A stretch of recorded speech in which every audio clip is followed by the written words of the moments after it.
tenía una enseñanza distinta a la de los escribas y los fariseos. Los escribas y los fariseos estaban muy preocupados por la conducta externa sin considerar el problema interno del ser humano.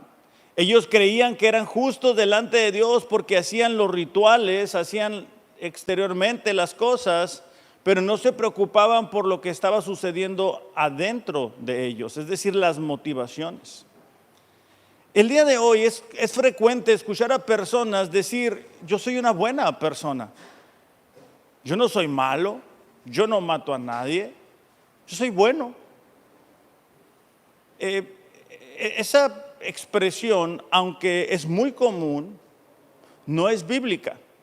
Y el día de hoy vamos a ver cómo este primer ejemplo que Jesús está sacando o expresando nos muestra la realidad de cada persona. Para esto quiero que vayamos juntos a Romanos capítulo 3, versículo 10, por favor. Romanos capítulo 3, versículo 10. Dice así: como está escrito, no hay justo ni aun uno. No hay quien entienda, no hay quien busque a Dios. Todos se desviaron y a una se hicieron inútiles. No hay quien haga lo bueno, no hay ni siquiera uno. Este es un buen pasaje para aquellas personas que dicen: yo soy una buena persona. Aquí dice la Biblia que no hay quien busque a Dios. Yo sé que hay personas que dicen: no, pero yo le digo a Dios, hablo con Dios, platico con Dios. ¿Cuál Dios? ¿Cómo es tu Dios? ¿Es un Dios que te permite pecar? ¿Es un Dios que está en tu imaginación?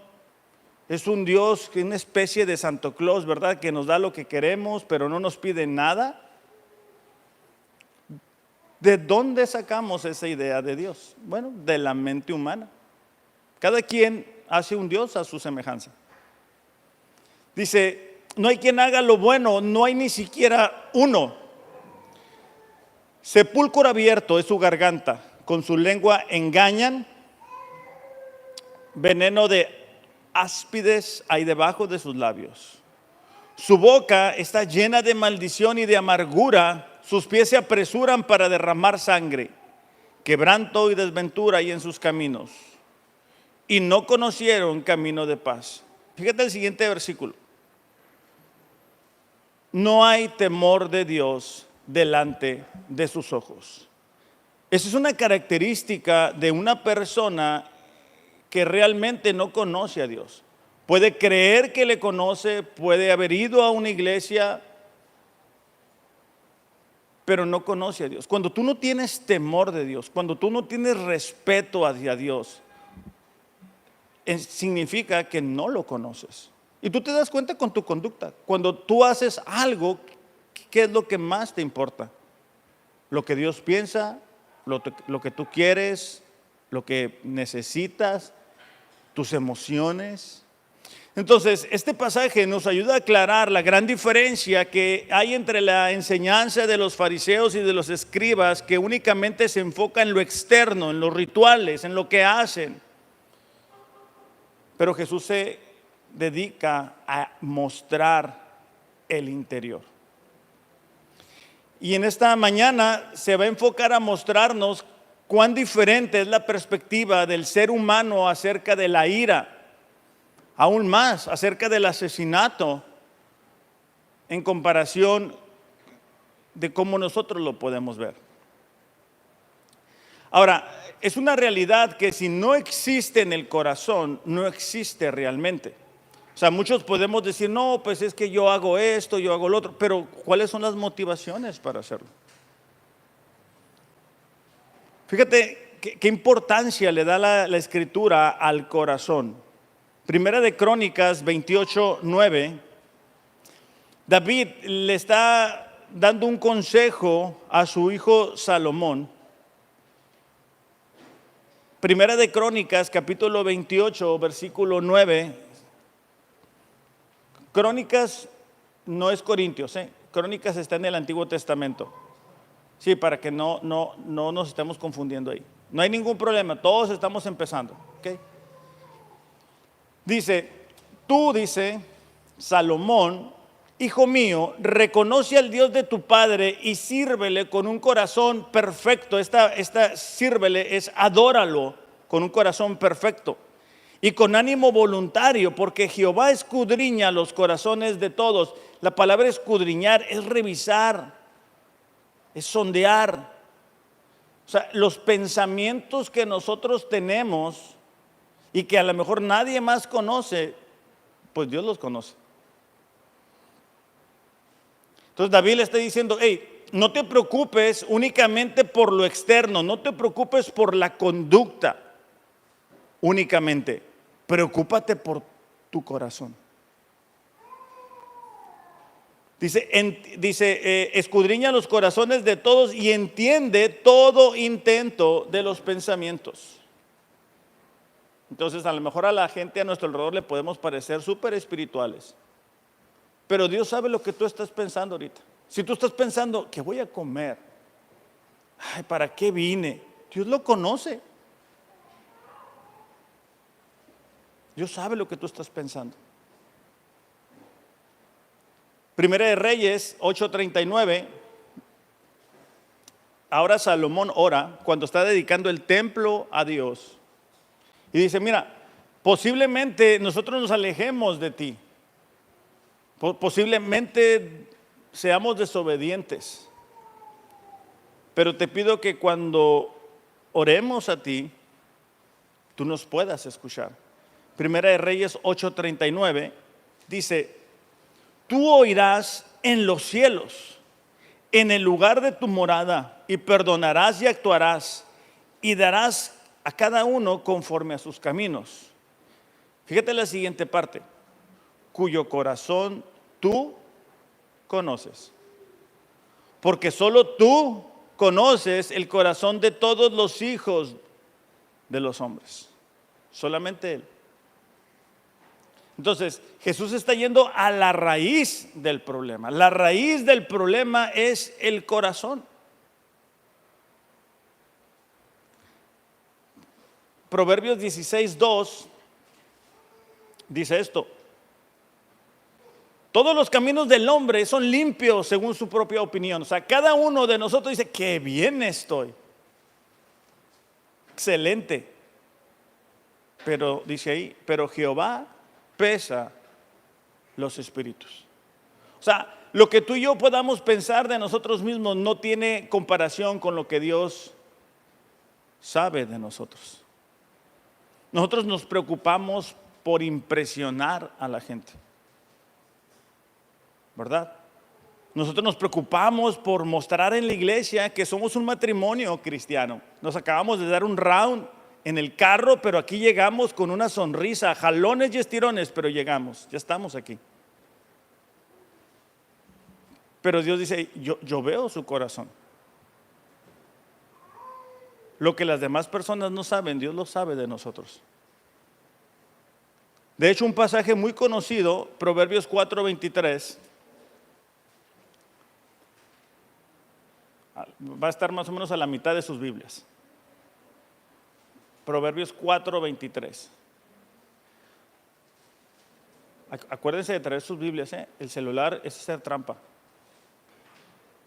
Está bien el principio, pero ya después, la Biblia. Dice, sobre toda cosa guardada, es decir, entre todas las cosas que para nosotros son importantes, guarda tu corazón, porque de él mana, de él fluye la vida. Nuestra cultura, nuestra sociedad ataca el corazón. Por eso es que hay tanto pecado, tanta propagación del pecado. Porque aquí en la escritura de la palabra, el corazón es la voluntad, es la prioridad en nosotros. Y el enemigo busca constantemente tu corazón. Por eso te ofrece cosas y me ofrece cosas a donde quiera que vamos. Y ahora están yendo sobre los niños para agarrarlos más indefensos. para torcer su voluntad. Dice, aparta de ti la perversidad de la boca, aleja de ti la iniquidad de los labios. Tus ojos miren lo recto y diríjanse tus párpados hacia lo que tienes delante. Examina la senda de tus pies y todos tus caminos sean rectos. No te desvíes ni a derecha ni a izquierda. Aparta tu pie del mal. Ahora, volviendo a nuestro texto, Jesús está hablando acerca de la ira, del coraje. Y vamos a dividir este mensaje en tres partes. Y la primera parte, si estamos tomando notas, es que esta enseñanza va a afectar cómo nos vemos a nosotros mismos. Va a afectar cómo nos vemos a nosotros mismos. Dice, oíste que fue dicho a los antiguos, no matarás, y cualquiera que matare será culpable de juicio. La semana pasada hablábamos de cómo los escribas y los fariseos habían desarrollado tradiciones. Y entonces cuando Jesús está aclarando, está diciendo, bueno, ustedes oyeron esto de las tradiciones, pero yo les digo, dice, que cualquiera que se enoje contra su hermano será culpable de juicio. ¿Cuál es el problema aquí? El problema es de que el coraje, la ira es comparado con Jesús, con el asesinato. O sea, Jesús dice, ok, ustedes escucharon que el problema es que tú mates a alguien. Déjame te digo algo. Cuando tú te enojas con alguien, cometiste homicidio en tu corazón. O sea, cuando tú te enojas ante una situación. El asesinato mismo está en el corazón del diablo. Juan 8:44 dice, vosotros sois de vuestro padre el diablo, y los deseos de vuestro padre queréis hacer. Él ha sido homicida desde el principio y no ha permanecido en la verdad, porque no hay verdad en él. Cuando habla mentira, de lo suyo habla, porque es mentiroso y padre de mentira. De hecho, ahí cerca, en Mateo 15:19, dice, porque del corazón salen los malos pensamientos, los homicidios, los adulterios, las fornicaciones, los hurtos, los falsos testimonios y las blasfemias. El problema, iglesia, es el corazón entonces. O sea, es por eso que Jesús se está enfocando en eso. Es por eso que está diciendo, hey, no únicamente se preocupen. No únicamente se preocupen por lo externo. Vamos a dar pongan una marquita ahí en Mateo donde estamos.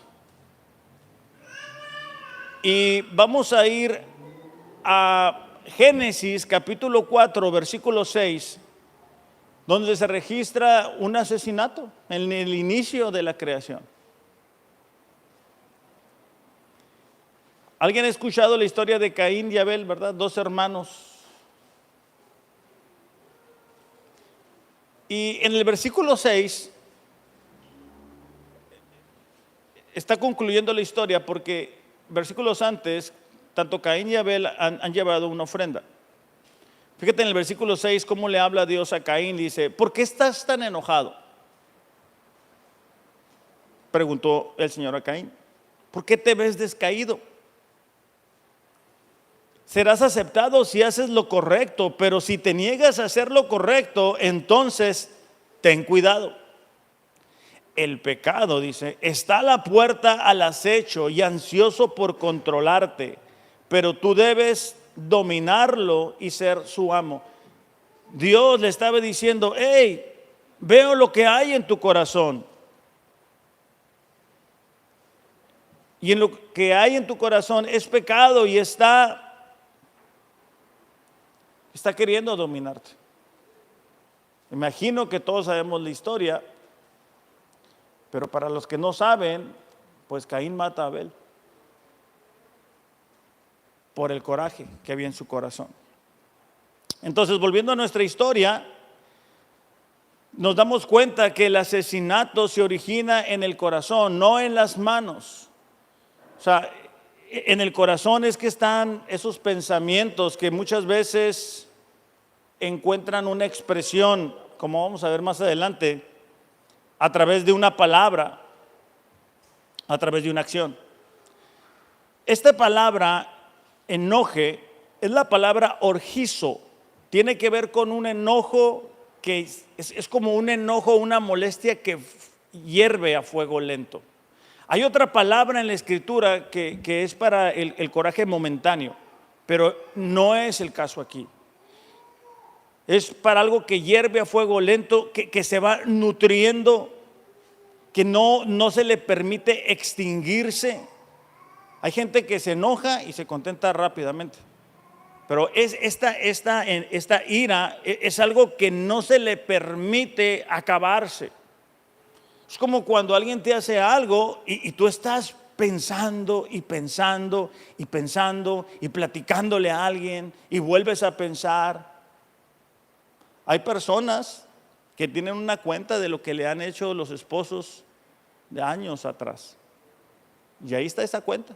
Y no permiten, ¿verdad?, que se extinga.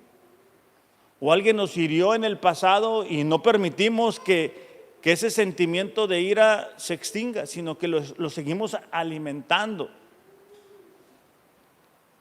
Es la ira que una persona tiene y está dispuesta a mantenerla presente. Es algo que uno va cultivando. De hecho, en Hebreos capítulo 12, versículo 15, nos dice que hay una raíz de amargura. Entonces, aquí lo que nos está diciendo Jesús es que cuando nosotros nos enojamos, ¿verdad? Cuando nosotros nos enojamos con alguien y estamos cultivando eso, estamos cometiendo asesinato en nuestro corazón. Entonces, si te das cuenta, esta enseñanza va a afectar la manera en que nosotros nos miramos. Vamos a dejar de vernos como super santos. Vamos a dejarnos de ver, ¿verdad?, como que no necesitamos a Dios. El problema con los fariseos es que ellos decían, bueno, nosotros estamos bien, no hemos matado a nadie. Pero Jesús una y otra vez les decía, hipócritas, se preocupan por lo de afuera, pero no cuidan lo de adentro. Entonces hay un enojo que es visto en la Biblia, como por ejemplo cuando Jesús mira que el templo, ¿verdad?, lo han convertido en un sobre ruedas, en un mercadito, y todo el mundo hace negocio y se han olvidado el propósito del templo. Bueno, eso es normal que nos cause molestia. Cuando miramos una injusticia es normal que nos cause molestia. Ante la perversidad del mundo es normal que nos cause una molestia. Pero los cristianos debemos de saber entregar ese tipo de situaciones a Dios. De hecho, Pablo dice, airaos, ¿verdad?, pero no pequéis. No se ponga el sol sobre vuestro enojo. Es decir, no alimentes eso. No estés cultivando esa ira. Porque esa ira va a buscar, como las ollas de presión, ¿verdad? Así se dice. Olla de presión. ¿Por dónde salir? Dice, cualquiera que diga necio a su hermano será culpable ante el concilio. La palabra necio era un maltrato malintencionado, era una burla hacia el prójimo, ¿verdad? Dice aquí Jesús, va a ser llevado ante el concilio. Entonces, lo que Jesús está diciendo es, si alguien hace algo, va a ser llevado ante el concilio. Pero, ¿qué pasa con lo que Dios piensa? Porque muchas veces tenemos más preocupación de lo que la gente piense o diga que lo que Dios piense o diga. Entonces, como cristianos necesitamos entender cuánto necesitamos a Dios para controlar el coraje que muchas veces podemos llegar a sentir. Ahora, esto es todo un desafío, porque continúa diciendo, ¿verdad? Dice, y cualquiera que le diga fatuo quedará expuesto al infierno. de fuego. Esta es una expresión aún más fuerte, significa estúpido o idiota, majadero. Entonces, son palabras mucho más fuertes. Entonces, a fin de cuentas, cuando alguien permite que la ira sea ahí, ¿verdad?, alimentada, va a buscar una manera de expresar. Entonces, Jesús está diciendo, no únicamente se preocupen por no asesinar a una persona, porque yo conozco el corazón. Y esto es solamente el inicio, porque la siguiente semana vamos a ver cómo Jesús dice, ustedes han escuchado que no adulteren, pero yo les digo, alguien codicia a otra persona, ya adulteraste en el corazón. Entonces Jesús está preocupado no únicamente por nuestra conducta, Jesús está preocupado por nuestros pensamientos. O sea, hay veces que podemos preguntarle a alguien, ¿qué onda? ¿Por qué hiciste esto? ¿O por qué no viniste? ¿O por qué? Y nos dan una respuesta, pero Dios conoce el corazón. Dios sabe la razón por lo cual eso sucede. Primera de Juan, capítulo 3, versículo 15, afirma esta misma verdad, este principio.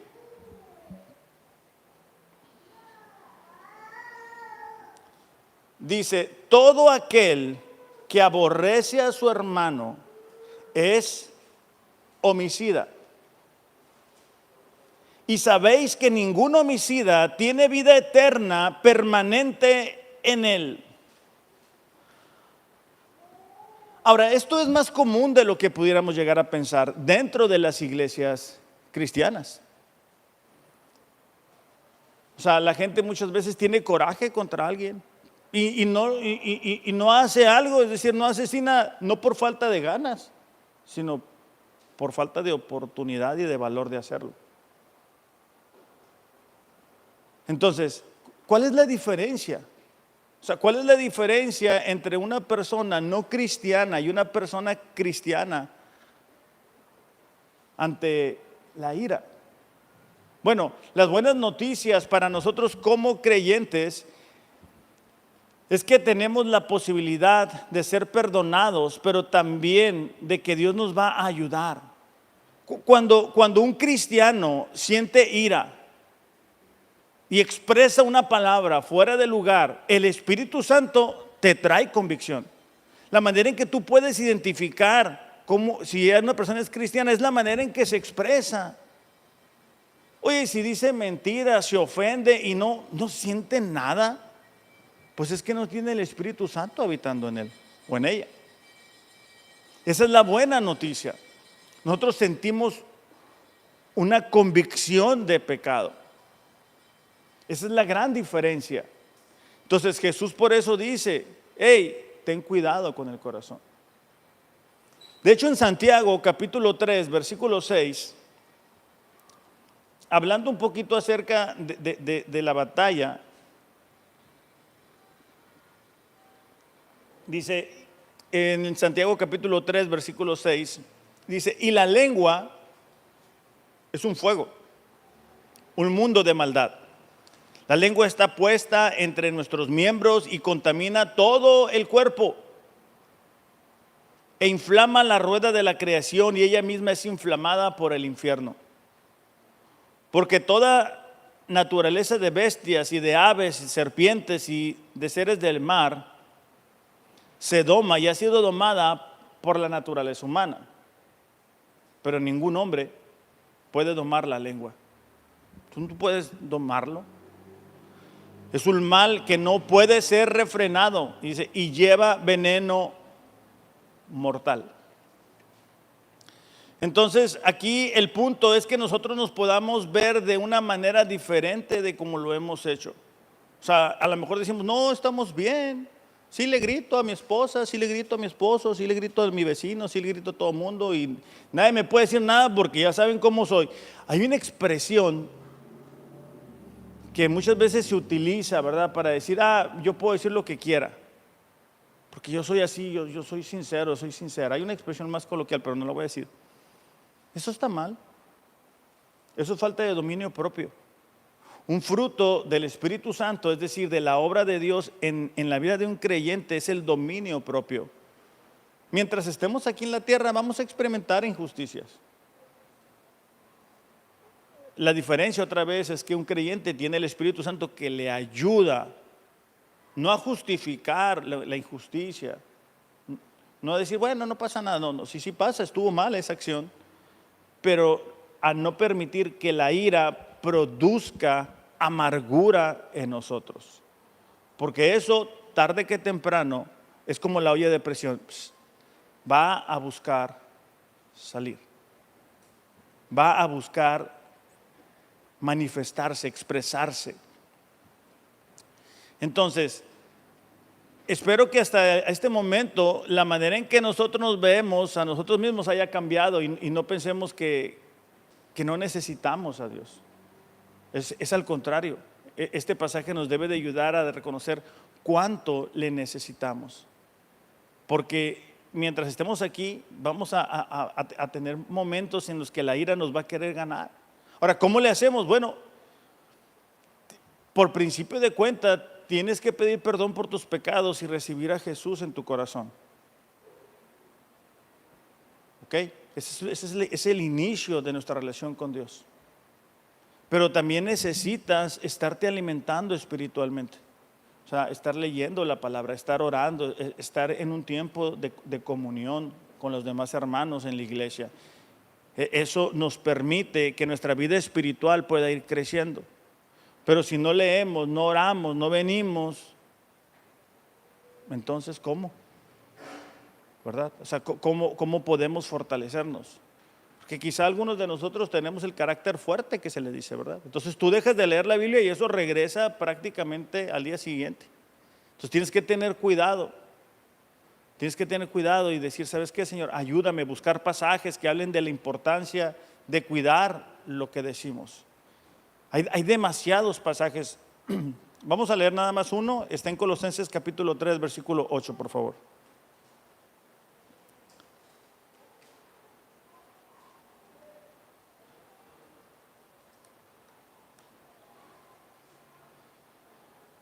Voy a empezar en el versículo 5. Dice, haced morir pues lo terrenal en vosotros. Aquí Pablo está hablando del proceso que todo cristiano debe de experimentar. Y ese proceso se llama santificación. La santificación es lo que sigue de la justificación.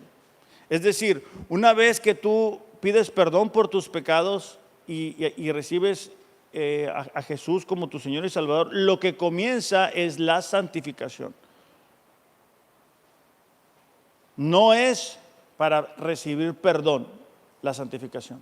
Es porque hemos sido perdonados que comenzamos a experimentar la santificación. Dice, haced morir pues lo terrenal, fornicación, impureza, pasiones desordenadas, malos deseos, avaricia, que es la idolatría. Cosas por las cuales la ira de Dios viene sobre los hijos de desobediencia. Fíjate la siguiente parte.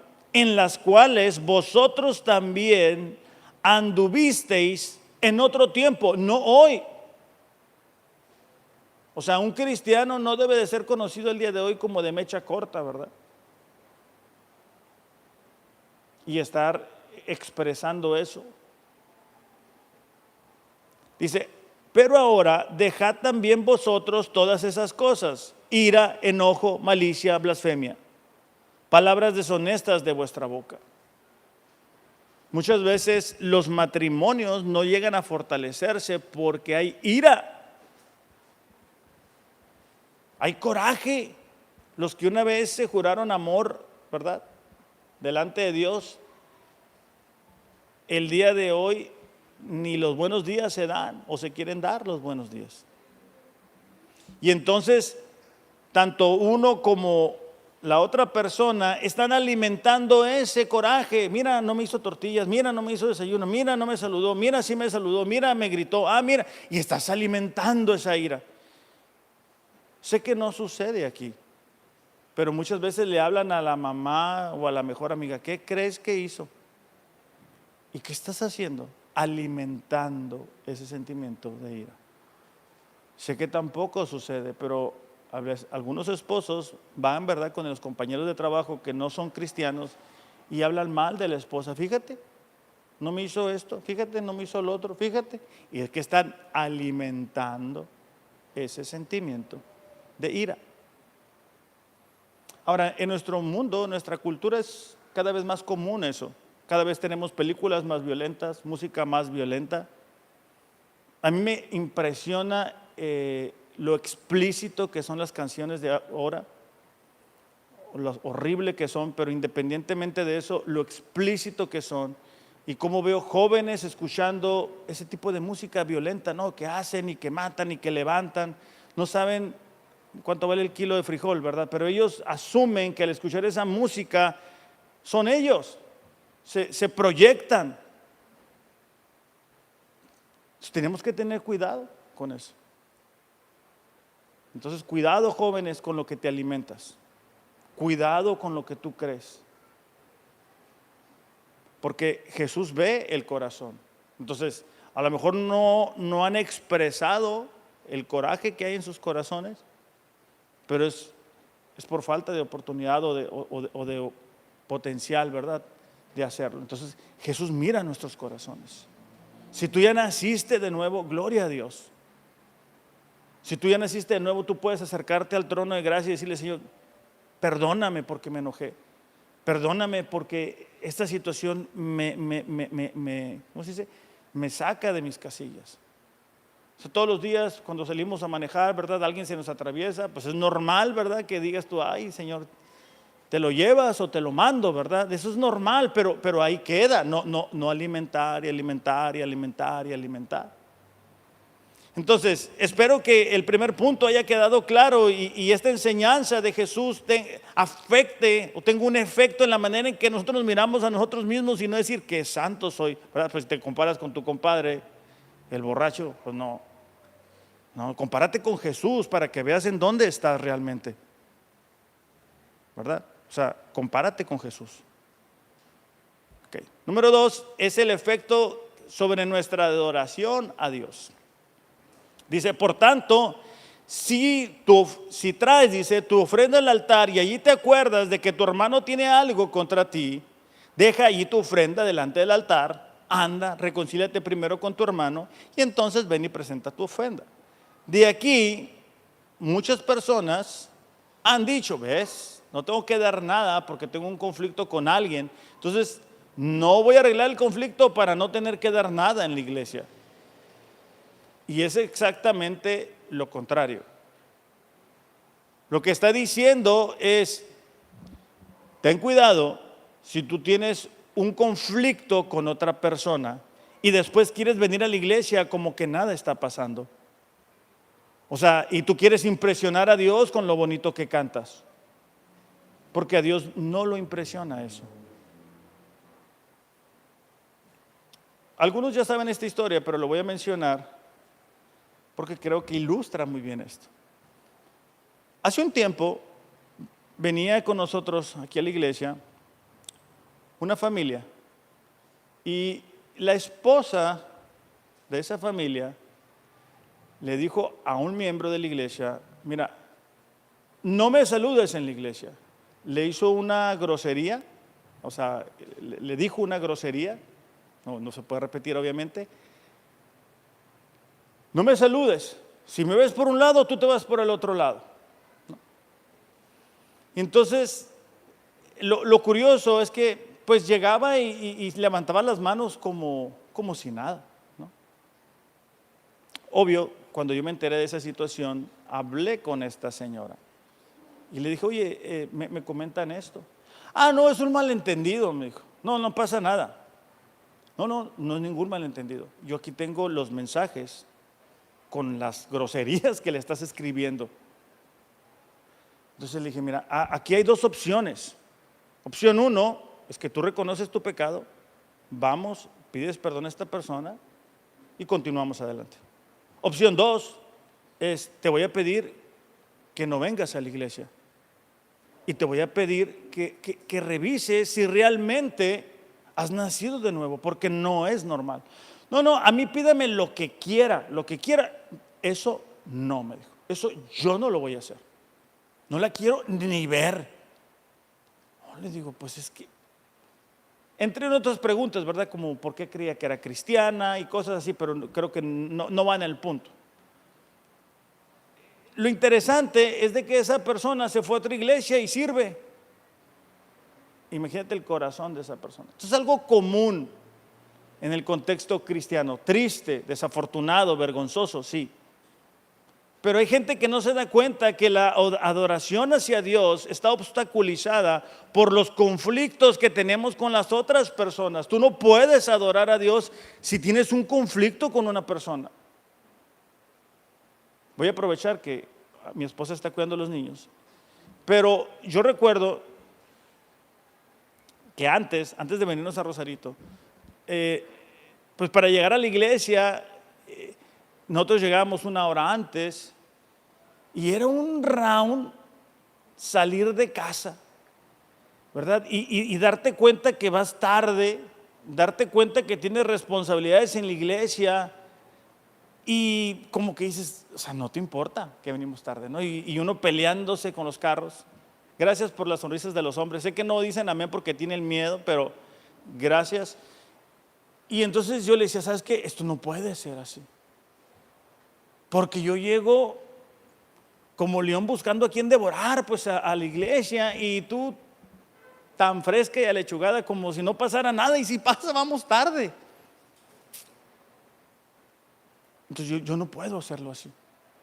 Entonces la mandé en taxi. No, entonces llegamos a un acuerdo, me explico, porque uno no puede llegar rayando, pues. No. Uno tiene que estar bien. O sea, uno tiene que estar bien con la esposa. Y ahora, cuando hablo de adorar, no nos enfoquemos únicamente en lo bien que cantamos. Porque nosotros adoramos a Dios cuando trabajamos. Nosotros adoramos a Dios cuando lavamos los trastes, barremos, lavamos ropa, planchamos, tratamos bien al esposo. Es una forma de adorar a Dios. No es únicamente, voy a adorar, ¿verdad? Cantando. Entonces Jesús está priorizando la adoración en relación con los conflictos que pudiéramos tener con alguien más. Y nosotros muchas veces pensamos, no, lo más importante es mi adoración, ¿verdad? En el cielo ahorita están prestando atención a lo bien que canto o lo que sea que hagamos. Y no es así. De hecho, Juan capítulo 4, versículo 23, dice así: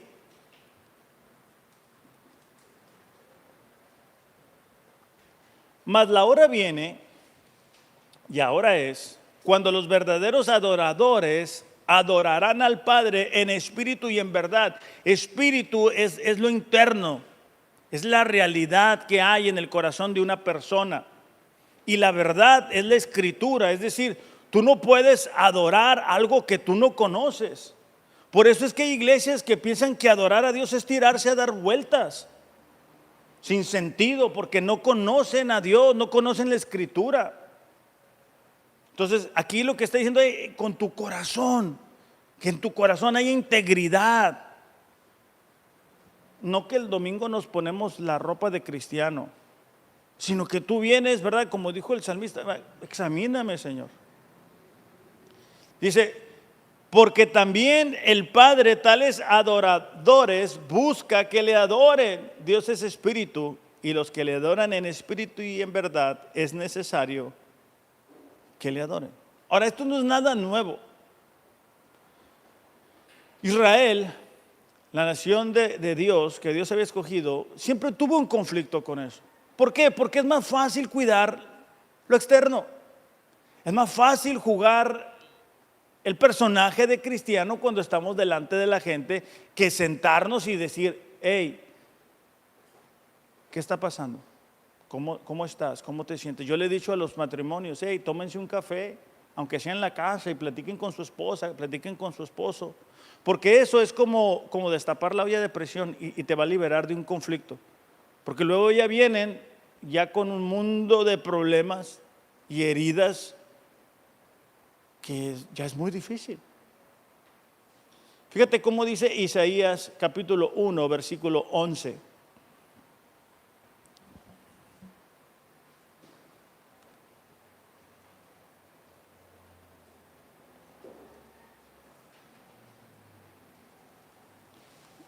Isaías es el profeta.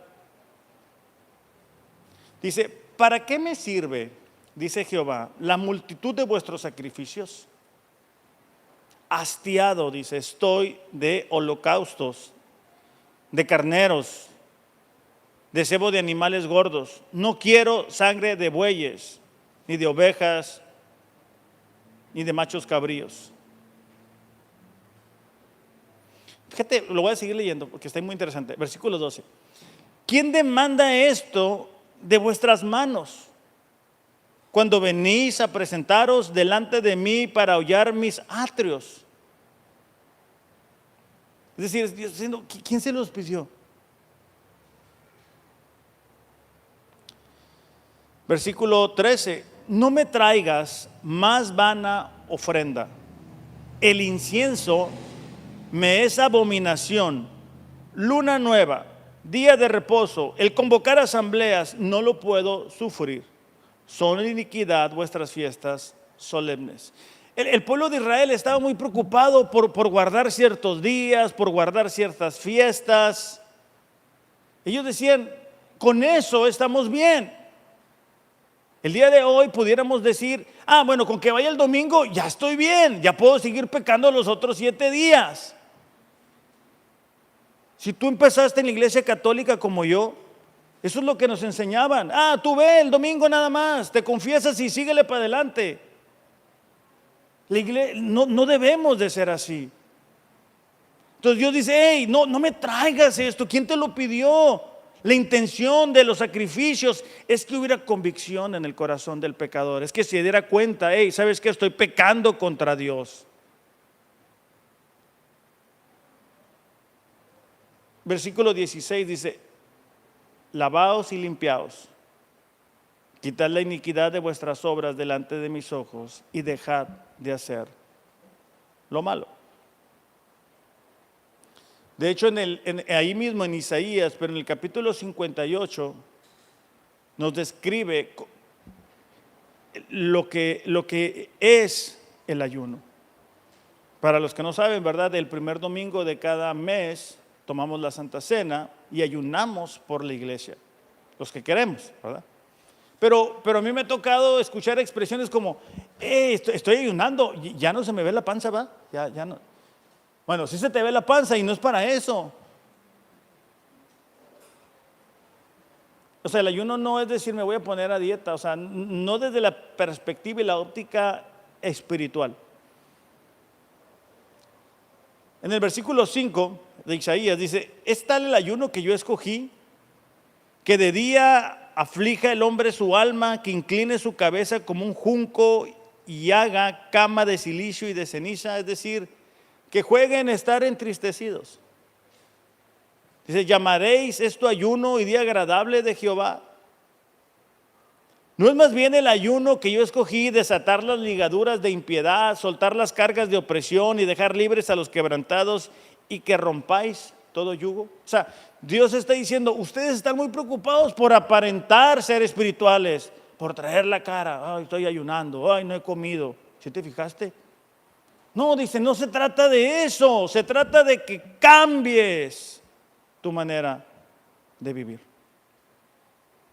O sea, tiene que cambiar nuestra manera de vivir, el entender que los conflictos no resueltos afectan nuestra adoración con Dios. Claro, el conflicto más directo es que si tú estás casado o casada, pues es la persona que tienes a un lado. La ayuda idónea y el hombre, el líder de casa, pero también baja hacia los hijos. Hay un problema muy común en los cristianos y es bajar la fe a los hijos, a la siguiente generación, ya sea por nuestro mal ejemplo o por su falta de disposición a escuchar la palabra de Dios. Y eso muchas veces va causando conflictos y conflictos y conflictos y conflictos. Versículo 7, hablando del ayuno, dice, que partas tu pan con el hambriento y a los pobres errantes albergues en casa, que cuando veas al desnudo lo cubras y no te escondas, y no escondas tu mano. O sea, el problema de esta nación es que ellos seguían pecando como si nada pasara. Y dicen, bueno, pues guardamos el día, no pasa nada. Y dice Dios, hey, así no me puedes adorar. O sea, esa adoración yo no la puedo recibir, dice Dios. Entonces, contrario a lo que muchas gentes dicen, bueno, pues entonces no puedo llevar nada a la iglesia porque tengo un conflicto con esta persona. No, está diciendo, hey, la adoración no va a poder ser, porque la adoración viene del corazón. Y los primeros versículos decíamos, ¿verdad? Que dice, hey, guarda tu corazón. O cuando David le dice a Salomón, hey, el Señor mira tu corazón. Entonces, cuando tenemos conflictos no resueltos, como la adoración surge del corazón, pues la adoración no es correcta.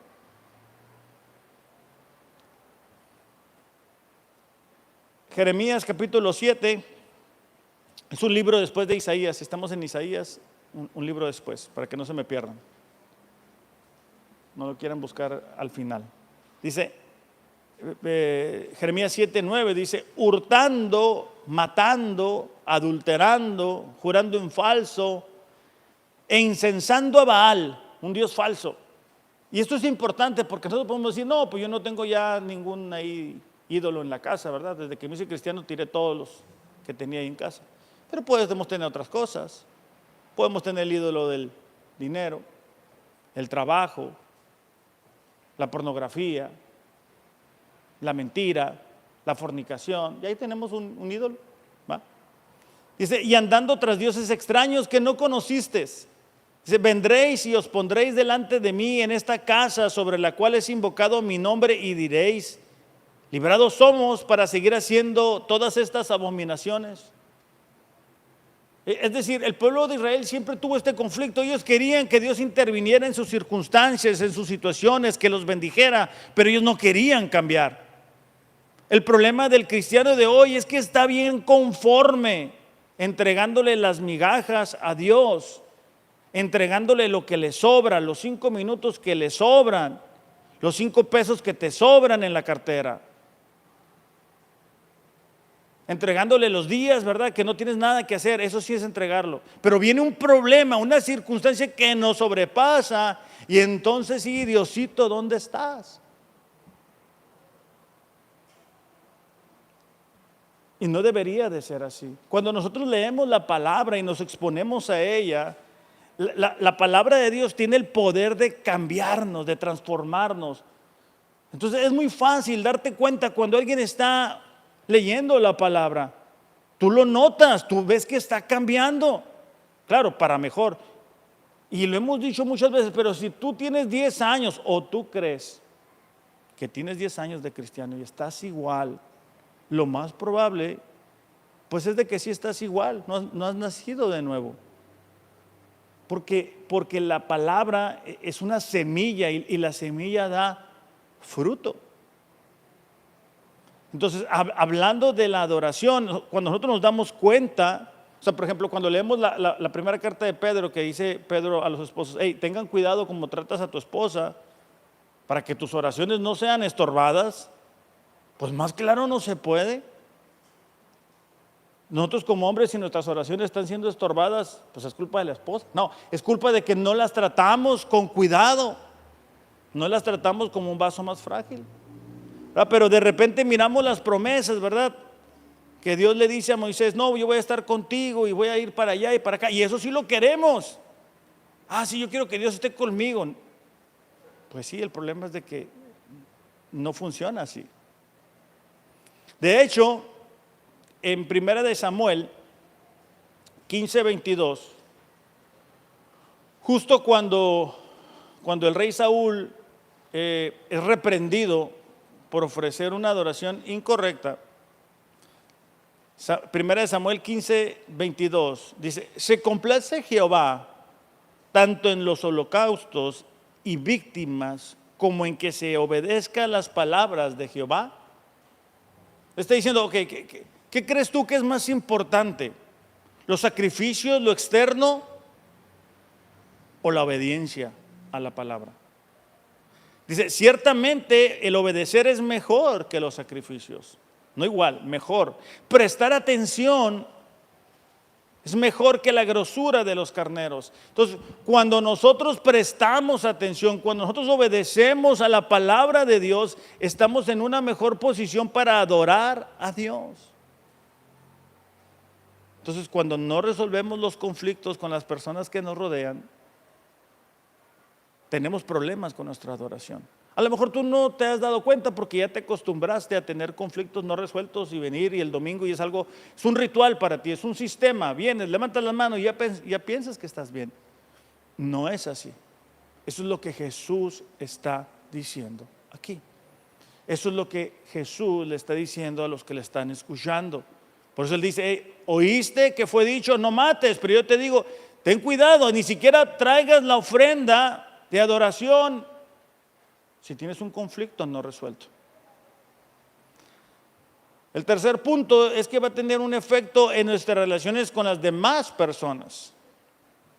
Se ve y reconcíliate con la persona. Y luego dice, ponte de acuerdo con tu adversario pronto. Entre tanto que estás con él en el camino, no sea que el adversario te entregue al juez y el juez al alguacil y seas echado en la cárcel.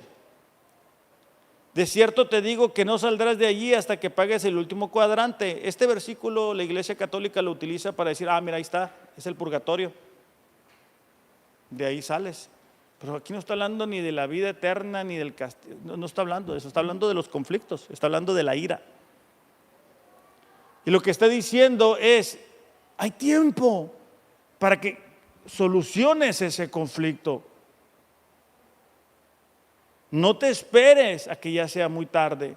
Dice, entre tanto que estás con él en el camino, ponte de acuerdo. En aquel tiempo, hablando de los receptores de esta enseñanza, cuando tú tenías un conflicto con alguien,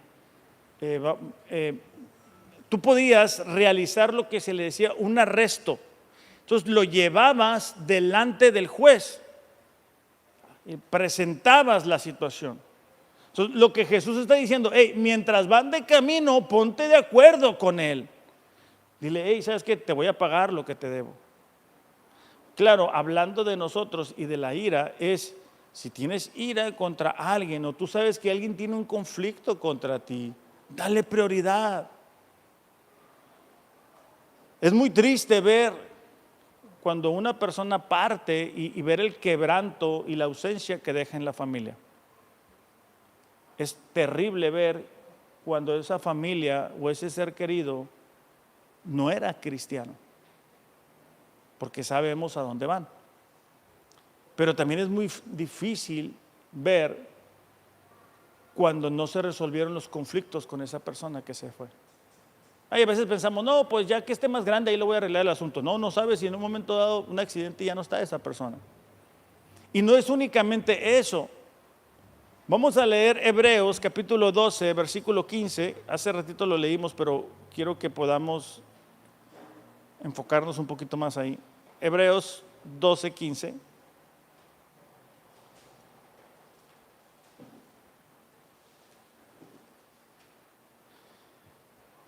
Dice, cuídense unos a otros para que ninguno de ustedes deje de recibir la gracia de Dios. Todos necesitamos la gracia de Dios, el favor de Dios, que el Señor nos fortalezca. Dice, tengan cuidado de que no brote ninguna raíz venenosa de amargura, la cual, dice, los trastorne a ustedes y envenene a muchos. Cuando una persona tiene un conflicto no resuelto con otra persona más, impide que la gracia y el favor de Dios venga sobre la vida de esa persona. Y no únicamente de eso, dice, ok, va a surgir una raíz de amargura. No sé si algunos de ustedes tienen de esas matitas que salen en los terrenos de las casas, ¿verdad? Que así salía el zacate, ¿verdad? Y tú lo miras chiquita y, bueno, yo lo he hecho así, ¿verdad? Ay, qué flojera, está bien chiquita. Y la va creciendo, y al rato ya tienes ahí un zacatero ahí. Bueno, la raíz de amargura, de alguna manera, va creciendo, va creciendo, va creciendo. Y cuando va creciendo, nos va envenenando, envenenando, envenenando. Y nosotros envenenamos a la gente que nos rodea. Cuando hay un conflicto en un matrimonio, o él o ella tienden a envenenar a las personas que le rodean. Cuando alguien, ¿verdad?, dice, no, pues no sabes cómo es mi esposo, fíjate que es así, así, así, así. ¿Qué crees que estás haciendo? Estás envenenando a esa persona contra tu esposo. Cuando el hombre va y le dice, no, fíjate que mi esposa no me plancha, no me hace las tortillas de harina que a mí me gustan, ¿verdad? ¿Qué crees que estás haciendo?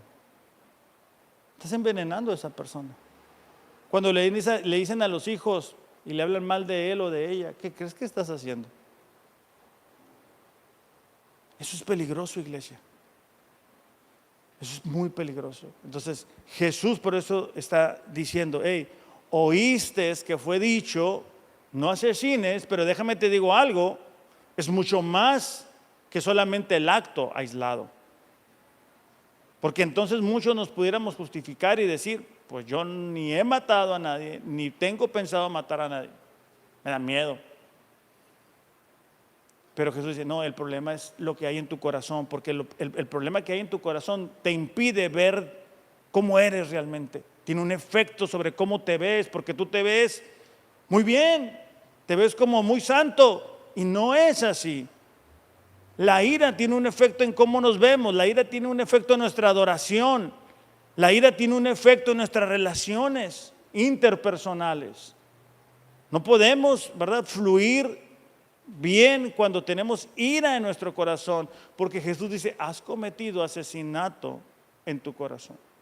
Entonces, ¿quién es un asesino? Todos. Porque todos hemos sentido ira. Pero las buenas nuevas, iglesia, es que Jesús pagó por nuestros pecados. Las buenas nuevas es que Jesús nos va llevando por ese proceso de santificación, de tal manera que podemos ir entregando esos sentimientos, no justificando las injusticias, no haciendo menos, ¿verdad? Porque luego agarramos estos textos y decimos, no pasa nada, ¿verdad? Me pasó esta situación, la voy a hacer chiquita. No, es que sí es grave. Pero lo que tú estás diciendo es, ¿sabes qué? No lo voy a guardar en mi corazón. Voy a buscar reconciliar esa situación. Entonces, de ahí la diferencia grande entre la enseñanza de los fariseos, que era externa, y la enseñanza de Jesús, que es interna. La enseñanza de Jesús llega mucho más allá, es mucho más profunda, es mucho más intencional, es mucho más práctica que la externa de los escribas y de los fariseos. Vamos a orar y quiero que mientras lo hagamos podamos considerar o reconsiderar si tenemos algún conflicto no resuelto. Y no dejar esto para después, ¿verdad? Sino buscar reconciliar. Ahora, puede ser que sea la otra persona la que tenga un conflicto contigo. Intenta buscar a esa persona y decirle, hey, ¿sabes qué? Necesitamos solucionar esta situación. Ahora, aquí estamos hablando de un conflicto, de algo que nos produce un coraje, ¿verdad? Entonces vamos a pedirle a Dios. Padre, te damos gracias en esta mañana.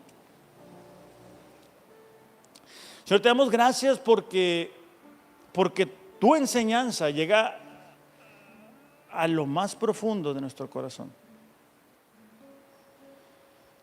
Porque en ti, Señor, tenemos la capacidad de perdonar a aquellas personas que nos han lastimado, nos han herido. Y Señor, no queremos ser esclavos de la ira, del coraje, del rencor, de la amargura. Señor, pedimos que tu Espíritu Santo nos ayude, nos capacite para que esa ira, esa situación no se siga alimentando en nosotros, sino por el contrario, Dios, que podamos entregarte esas situaciones. Padre, si tenemos un conflicto el día de hoy con alguien que está cercano a nosotros, nuestro esposo, nuestra esposa, nuestros hijos, nuestros vecinos, nuestros familiares, Señor. Y aún, Señor, si no es nuestra culpa, que tú el día de hoy pongas ese deseo en nosotros de buscar reconciliar esa situación. Buscar, Señor, llevar una vida pacífica. Señor, y te damos gracias porque gracias a que somos tus hijos, podemos experimentar el perdón aun cuando hay situaciones que nos molestan y nos afectan. Y nos capacitas para aún amar a aquellas personas que no necesariamente nos aman a nosotros. Te damos gracias, Señor, en el nombre de Jesús. Amén. Iglesia, que tengan un excelente domingo. Los amo. Dios les ama más. Gracias.